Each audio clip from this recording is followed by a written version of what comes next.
Well, you might enjoy this one too. So we put digital gauge in it. Oh yeah. So, It's like the Summit Racing. Trying to remember what their kit was. Oh, okay, the autometer. We threw the autometer, and it's got like half a dozen different settings on it, or whatever you can make. Yeah, that's awesome. There she be. Like I said, 2016 360, nothing really special. I mean, we took it apart down to the crank. We didn't pull the crank or the pistons, but we resurfaced the heads, put a delete kit in it, and just Nice. freshened it up. Yeah, I'm surprised it looks so well fit in there. Well, okay, so if you got time for a story, the real thing is we're sitting here, and I had a 318 in here, right? Like the guy had blown up the 360. So he gives me the 360. He goes, here's the 360. I've got a 318 in it. And so right away, I'm like wanting to make this thing like pure, So I tear apart that 360, and somebody had blown out the walls on this thing. Like, there's no fucking way.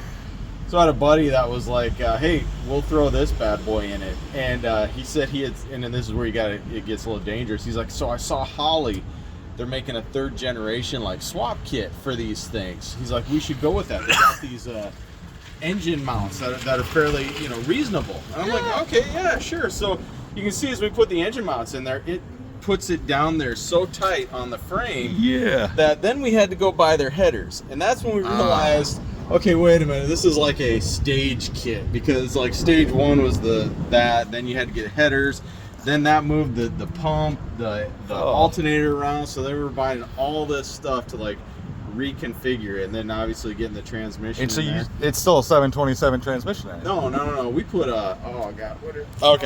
terrible. I saw the kickdown cables and everything. But because the transmission A518 or something like that. You guys, I need to call him up because I've been meaning to. Like I knew it, and then with all the transmissions we've gone through, I just forgot it throughout the last couple of years. But it's got overdrive. It's got overdrive, but what it is it's a late model transmission, but the first two gears are like mechanical. Okay. And so we had to throw this kick down in it, and once you get past the first 2 gears, then it's automatic. Then it'll let it. The engine, the computers take over with it. But yeah, I think it was Bouchelon or something. We were on some forums because we're like, how do we make this transmission work?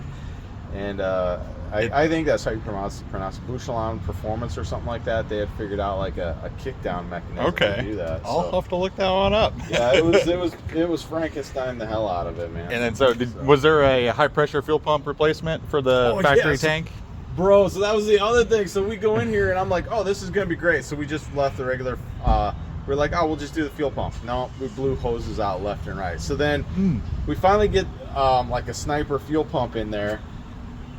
And then we notice when you hit it, all the fuel, because these things are just a big open tank, it just bogged down, right? So then we pull that and we replace the entire fuel tank. So it's got a brand new like metal fuel tank that's got like ballast in it. The baffles and everything. There you go, the baffles to keep it kind of get together now.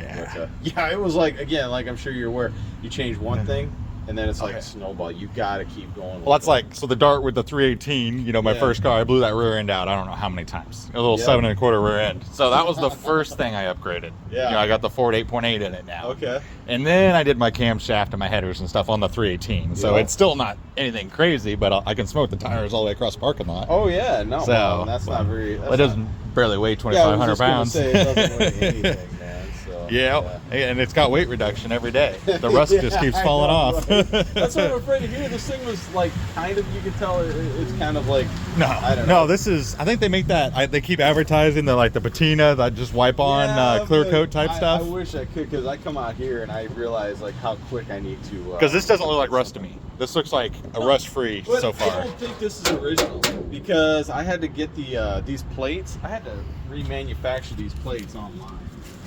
Oh, okay. Putting these plates on, I realized that the holes don't line up. So if it was original, the holes don't line up. So I don't think these are original. I noticed it looks like they did some rattle cans. I see. That makes sense, because that's why this is so much rougher than like the wiper cowling and stuff. Yeah, this thing is definitely... But it's originally a little red. Oh, yeah. There's no... I had I'm in a forum, and I had a guy basically check out all the stuff right there. He was like, oh, yeah, built May 3rd, 1978 up in Canada. He had all the info on it. So he was like, not a lot of options. I was like, nope, that's it. That's it right there. So, Well, that's what some people still don't know about these trucks. Oh yeah, I've been really surprised. Like, I took it to we had like a local car show this week at work. Yeah. And yeah, a lot of the people were asking, like, you put all that smokestacks on. I was like, no, man, this is how they really come. That's what they look like. Yep. So instead of red, little Rad Express. Oh, I love it. And then I had to do the same thing on the back. Of course, I call my the little red. I just call it the little rat. Little rat truck. That's right. That's awesome. So I named my Dart because it's a rust bucket. It's my rust rod. Oh yeah, right. So I'm a hot rod. It's my rust rod. Yep. So that is awesome. So yeah. Of course, you don't need to go to the back to hear them pipes. No, that's the thing too, man. You get to smell that good American fuel like right here. Well, the catalytic converters usually burn that off in our modern cars. Catalytic converters.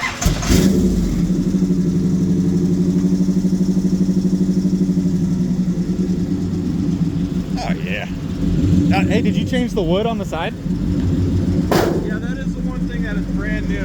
Is I bought that kit 5 years ago, and I spent like a week or two, like, you know, lacquering and everything. Yeah. And then because we had it outside in California, once I got it out here right away, I was looking at it, like, yeah, it already. No, that matches the truck. Yeah, it needs to be redone. But I noticed this right away. Like, I had this stain. Oh. And this is not like. That's just plywood, right? No. This is 1 inch. That 1 inch wood. But it was, I put this in, it's all brand new, and now with it being out here, I was like, I had it stained. You can see that didn't work. Yeah. So I need to go buy some stain, let it dry out. I'm sure it bought you some time, but I mean, that's what the purpose of it being wood, though. You just replace it and good to go. No, that sounds awesome. It still sounds like a muscle car, you know?